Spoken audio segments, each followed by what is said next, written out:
नमस्कार, आप देख रहे हैं द रत्नेश टॉक और मैं हूं रत्नेश रंजन। मेरे सभी सामाजिक परिवार के सदस्यों का बहुत बहुत स्वागत है। युवा सांसद के विजेताओं के संसद के सेंट्रल हॉल में बुलाकर वीडियो कॉन्फ्रेंस से संबोधित करने का पीएम मोदी की योजना के क्या मायने हैं।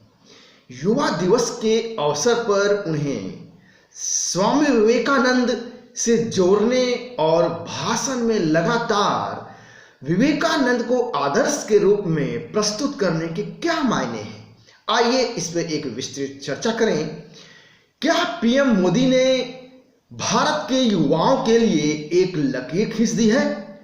भारत के 75वें वर्षगांठ से लेकर के 100वें वर्षगांठ तक भारत को कैसे बदलना है, इसकी एक रेखा खींच दी है।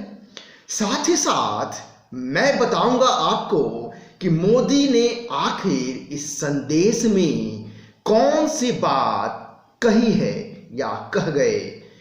जैसा कि हम सभी जानते हैं कि पारंपरिक रूप से इस देश में आइडल के रूप में, आदर्श के रूप में बच्चों को, बड़े को पढ़ाया जाता है, पढ़ाया जाता है कि गांधी नेहरू हमारे देश के आदर्श हैं, गांधी जी हमारे राष्ट्र पिता हैं, क्योंकि यही हमें बताया गया है अब तक आज़ादी के बाद, यही हमें पढ़ाया गया है, यही हमें समझाया गया है अब तक। लेकिन युवा दिवस पर पीएम मोदी लगातार विवेकानंद के बारे में बात करते करते क्या कह गए, आखिर इसके मायने क्या हैं? क्या मोदी ने संघ के एजेंडे को चलाया है? चूंकि मोदी भी स्वामी विवेकानंद को आइडल के रूप में मानते हैं, समझते हैं और उसको फॉलो करते हैं। जब कभी भी स्वतंत्रता संग्राम के आंदोलनकारी गिरफ्तार हुए तो उनके पॉकेट से, उनके घरों से विवेकानंद के पुस्तक निकला करते थे, मिलती थी। ऐसा पीएम मोदी ने बताया संबोधन में। क्या यह एक साधारण सी बात है? क्या यह एक छोटी सी बात है? तो फिर ऐसा है, तो यदि छोटी सी बात है तो युवा दिवस पर इस सामान्य सी लगने वाली बात, इस छोटी सी लगने वाली बात को प्रधानमंत्री को संबोधन के दौरान कहने की क्या जरूरत पड़ी? लगातार मोदी जी अपने भाषण में कहते रहे कि विवेकानंद जी अपनी मानसिक और शारीरिक ताकत पर ध्यान देते थे। हालांकि अमेरिका में दिए गए भाषण के संदर्भ में मोदी जी ने चर्चा नहीं करा जो स्वामी विवेकानंद ने दिया था शिकागो में, लेकिन भारत के युवा को विवेकानंद को अपना आदर्श मानना चाहिए, उससे जोड़ना चाहिए, ऐसा उन्होंने युवाओं को संदेश दिया। दरअसल नरेंद्र मोदी उसी नरेंद्र के अनुयायी हैं जिन्हें हम स्वामी विवेकानंद के रूप में जानते हैं। और ध्यान देने वाली बात यह है कि हर राष्ट्रवादी के आदर्श नरेंद्र यानी कि स्वामी विवेकानंद ही रहे हैं। पहली बार ऐसा हुआ है कि देश के नवनिर्माण में युवाओं को स्वामी विवेकानंद से जोड़ने की कोशिश की गई है। और यही बात ध्यान देने वाली है, यही बात गौर करने वाली है कि ये वक्त क्यों चुना गया, ये वक्त क्यों है, ये वक्त की प्रकाष्ठा है, वक्त की मांग है कि ऐसा किया जाए। क्या ऐसा है? और जो बहुत बड़ी बात युवाओं से कही उन्होंने, उसमें क्या संदेश था? मोदी ने कहा कि अब वंशवाद के खिलाफ लड़ना होगा। मोदी ने कहा यदि लोकतंत्र का दुश्मन पनप रहा है तो वह है राजनीतिक वंशवाद। और उन्होंने कहा कि जड़ से उखाड़ फेंकना होगा इसे। साथ ही साथ कहा कि सरनेम वाली जो संस्कृति है हमें इसे जलाना होगा, हमें इसे नष्ट करना होगा। इस सरनेम वाली संस्कृति के बारे में उन्होंने कहा कि बच्चों को जिनके पिता सत्ता में रहे उनको भ्रष्टाचार, अराजकता का डर कतई नहीं होता है, खत्म हो जाता है। और इसी चीज को, इसी मानसिकता को खत्म करना है। इसका गांधी परिवार, लालू परिवार, मुलायम परिवार, चौटाला परिवार, बादल परिवार, ठाकरे परिवार, करुणानिधि परिवार, किसी भी परिवार का मोदी जी ने नाम नहीं लिया, लेकिन आघात वहीं पर था।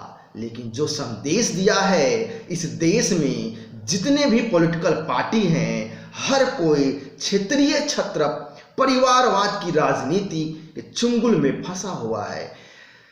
कश्मीर से लेकर के कन्याकुमारी तक, कश्मीर में आप ले लीजिए अब्दुल्ला का परिवार या फिर महबूबा का परिवार, या पूरे भारत में जो परिवारवाद की राजनीति है उसके संदर्भ में कुल मिलाकर के उनका भाषण परिवारवाद को जड़ से खत्म करने के संदेश बखूबी उन्होंने दिया है और बारीकी से दिया है। इसे हमें, आपको, हम सभी राष्ट्रवादियों को समझने की आवश्यकता है। मोदी ने कहा कि अभी लक्ष्य पूरा नहीं हुआ है, हमें देश को वंशवाद से मुक्ति दिलानी है।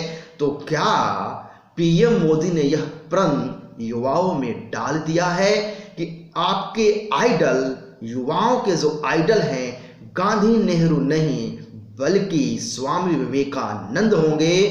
एक और महत्वपूर्ण बात पीएम मोदी ने कही कि काफी लंबे समय से राजनीति को घृणा की दृष्टि से देखा जाता रहा है, लेकिन ये चीज आज बदल रही है, क्योंकि आम लोगों का वंशवाद से धीरे धीरे मोह भंग हो रहा है। यह संकेत यकीन मानिए बहुत ही महत्वपूर्ण है। मोदी जी ने जो संदेश दिया है भारत के युवाओं को, उन्होंने कहा कि जब तक देश का सामान्य युवा राजनीति में नहीं आएगा, इस देश को वंशवाद का जहर डसता रहेगा। इसलिए हमें आपको सेंट्रल हॉल में बुलाया है, ऐसा उन्होंने मोदी जी ने कहा, क्योंकि इसी सेंट्रल हॉल में बैठक करके हमारे पूर्वजों ने देश की तकदीर लिखा थी, उसी से हम सबको समझना होगा। इसी सेंट्रल हॉल में बैठकर उसे अनुभव करना होगा। पीएम मोदी जिस हाव भाव वेशभूषा में ऐसा कहा, लगा मानो वो एक संत की भूमिका में हो। उन्होंने अपने जीवन को स्वामी विवेकानंद के रूप में ढाला है। यही संदेश उन्होंने देश के पूरे युवाओं को आज की तारीख में उन्होंने दिया है।